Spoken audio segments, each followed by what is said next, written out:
All right, so you're here with us on the deep dive because you're ready to like really get into it. You want to dig deep into something really interesting and fascinating.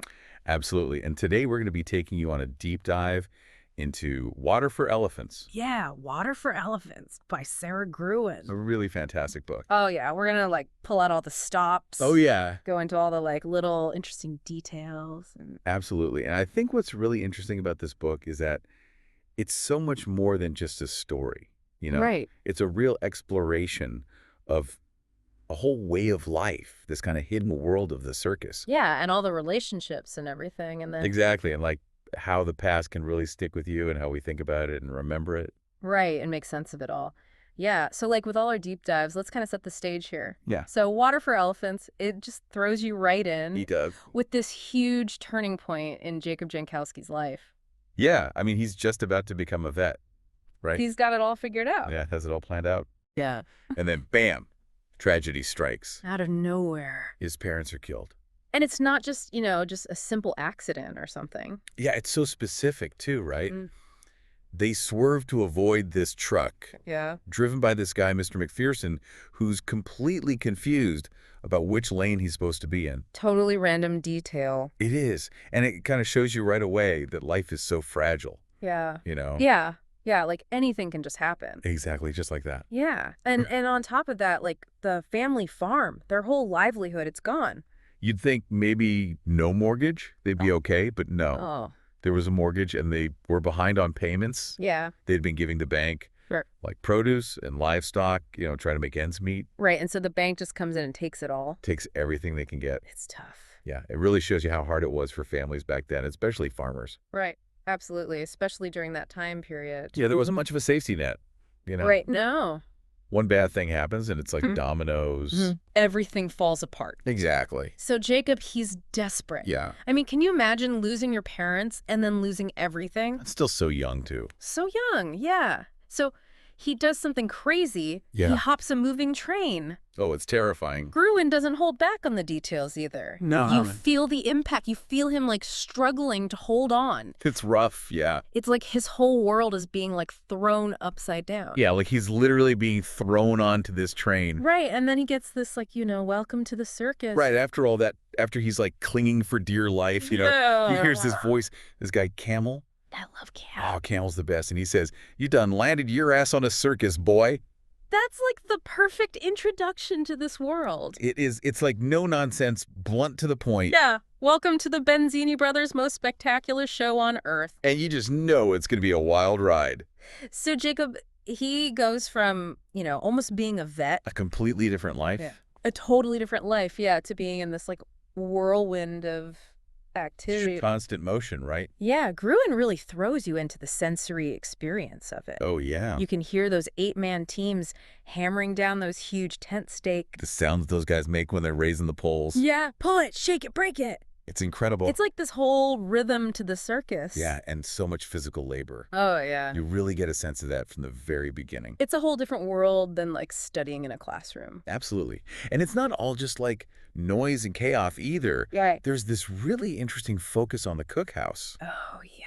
Especially for Jacob. Yeah. He hasn't eaten in days. Right, he's starving. He's absolutely famished.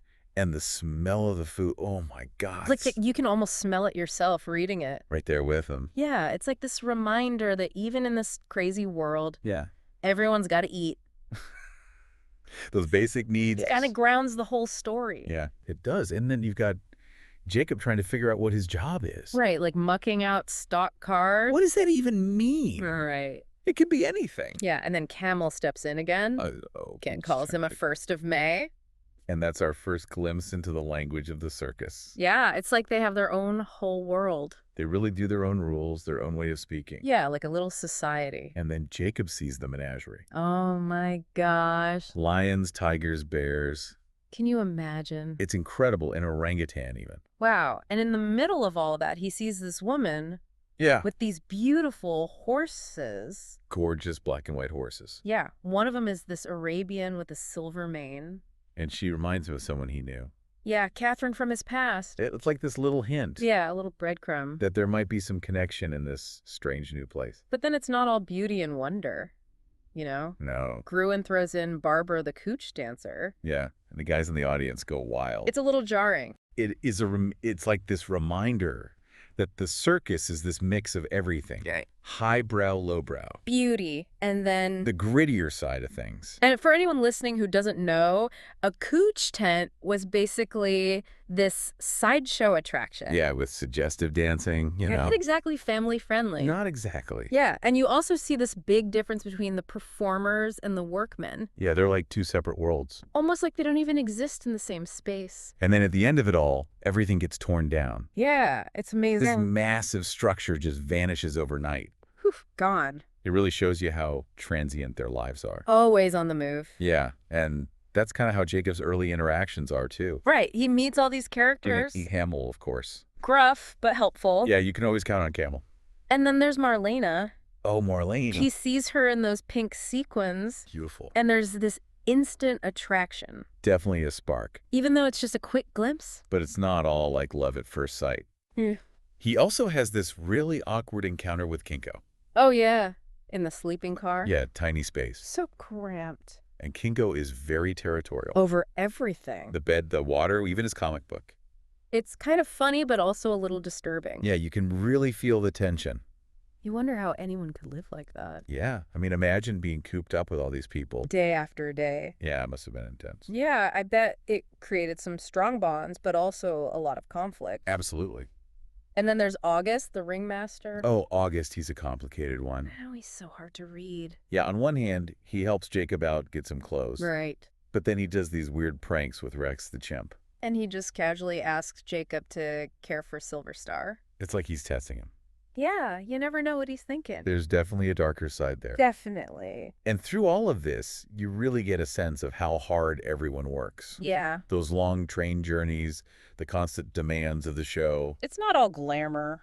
No, it's grueling. But you also see these moments of community. Yeah, like the invitation to the Rosenbluth stateroom. For drinks. Yeah.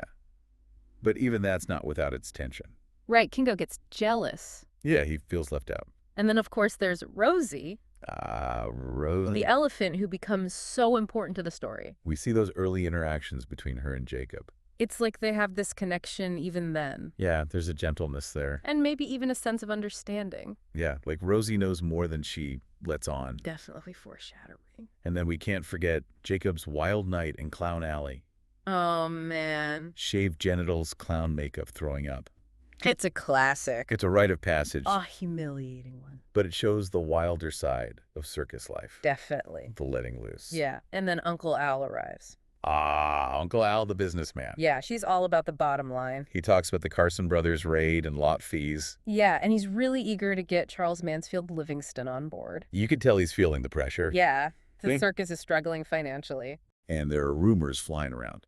About booze raids. Problems with the cooch tent. It's like a powder keg. Yeah, anything could set it off. And then we see more of August's temper. He lashes out at Pete. At Rosie. And there's a growing tension between him and Jacob. Yeah, over Marlena. The attraction between them is definitely heating up. Stolen glances, shared drinks. But they're always under August's watchful eye. It's dangerous. And then there's that incident with the cigarette. Oh, yeah, and Rosie reacts. She's not happy about how August is treating her.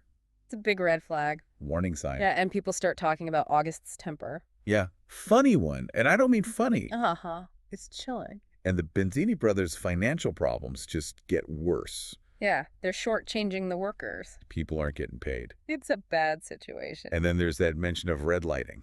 Oh, yeah. That was a dark part of circus history. Yeah, for those who don't know, they would basically throw people off the moving train. Unwanted people, troublemakers. It's brutal. It shows how dangerous this world could be. And then Walter and Camel disappear.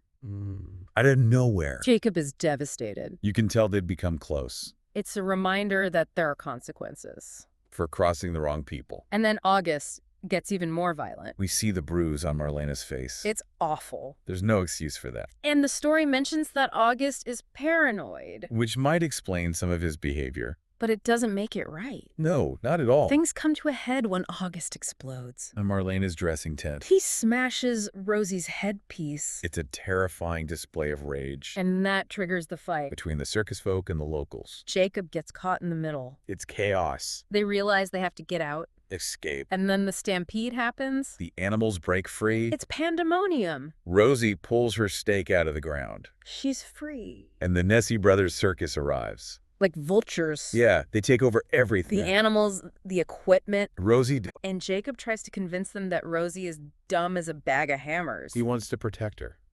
But it doesn't work. It's the end of an era. The end of Jacob's time with the Benzini brothers. And throughout all of this, we get these glimpses into the life of the older Jacob. Yeah, the nursing home. Such a contrast to the excitement of his younger days. It's like a whole different world. He's interacting with Rosemary. And he has these memories triggered by everyday things. Like meatloaf? It's interesting how Gruen uses those time jumps. Yeah, it makes the story even more powerful. You see how much those experiences affected him? Even years later? And the older Jacob is still feisty. Oh, yeah. He doesn't want to be treated like a child. He argues about his medication. And he's skeptical of McGinty's tall tales. About taking care of elephants. It's hilarious. But you can also see that he's lonely. Yeah, he craves connection. He forgets Rosemary's name sometimes. And he feels invisible to his family. It's heartbreaking. It's a very real portrayal of aging. Yeah, and then the circus comes to town. It's a huge event for him. It brings back all those memories. The good and the bad. His dreams are filled with images of the train. And flashes of Marlena. He still loves her. And then there's the revelation about Rosie. That she killed August during the stampede. Jacob's feelings about that are complicated. Yeah, he's relieved that August is gone. But it's still a heavy thing to carry. And although it's not explicitly stated, we get the sense that he eventually reunites with Marlena. Yeah, in his old age. It's a bittersweet ending. Full circle. So, what do you think are the key takeaways from Water for Elephants? Well, it's definitely a look at the darker side of the circus. Absolutely, the hardships, the exploitation. But it's also about the resilience of the human spirit. Yeah. The connections we make in unexpected places. And the power of love and memory. Those themes really resonate. Yeah, and we've only scratched the surface here. Water for Elephant is so rich with detail. We could talk about it for hours. So we encourage you to read it yourself. And really dig into it. And as you do think about this, how do the experiences of our past, the good and the bad, shape who we are today? And how we face the challenges of aging and remembering. Thanks for joining us on the Deep Dive. Yeah, it's been a pleasure. We'll see you next time. See you then.